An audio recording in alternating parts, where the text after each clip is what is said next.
Today has been challenging, and we think that one of the reasons for that is we really want to make sure you guys understand how and why equivalent fractions work. So this is a mini video about that. So equivalent fractions truly work because of the identity property of multiplication, which states that any number n times 1 equals itself. So let's start looking at that with just finding fractions that are equal to a half, because that's pretty friendly. So what we need to do is we need to multiply 1/2 times a scale factor or a fraction that's exactly equal to 1 whole. And you guys in the past have done a great job realizing that if the numerator and denominator are equal, that's a fraction equal to 1. So if I multiply 1/2, let's say by 2 halves, that's equal to 1. That's a scale factor equal to 1. We'll get 2/4.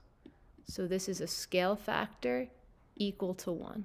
1/2 times 1 is 1/2.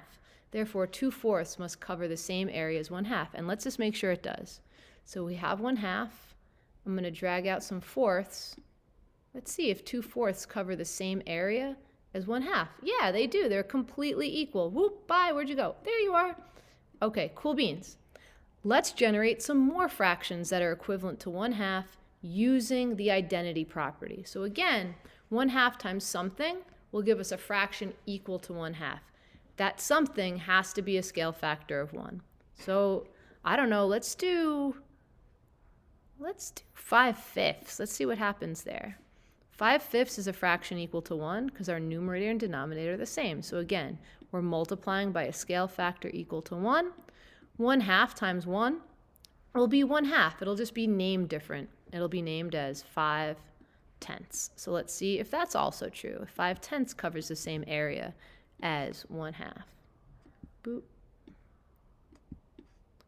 Voila. The same exact area. Vroom. As 1/2, and of course it's also the same exact area as 2/4. All right, let's do one more. Let's create a scale factor that's equal to 1 and multiply it by 1/2. Let's do 3/3. Again, our numerator and denominator are the same, therefore our fraction is equal to 1. Any number times 1 will be itself. So my product will be exactly equal to 1/2. Even though it might look a little different. I'll multiply my numerators. 1 times 3 is 3. Bloop. Multiply my denominators. 2 times 3 is 6.